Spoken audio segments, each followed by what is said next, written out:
Hello guys, in this video I am going to show you where you can leave a rating in the Roadtrippers application.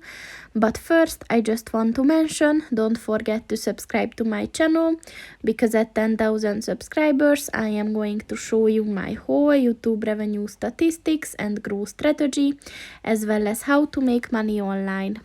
Let's jump into it. First of all, open the application on your phone. And then click on the profile button at the bottom of the page on the right.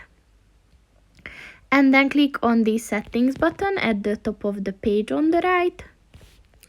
And then at the Love Roadtrippers section, click on the Rate Us button.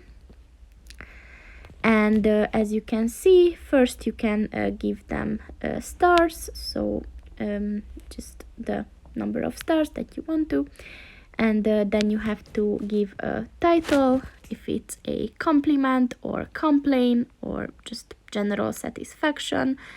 And then you can optionally write some like feedback if you want to, but if you found everything well, then just send them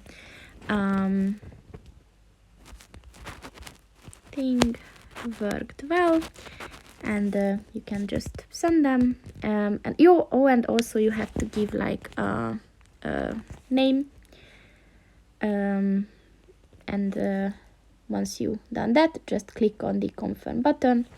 And if your like name has already used, then just try to use a different one. So yeah, just try until it's okay. But that's pretty much it for this video, guys. See you in the next one. Goodbye.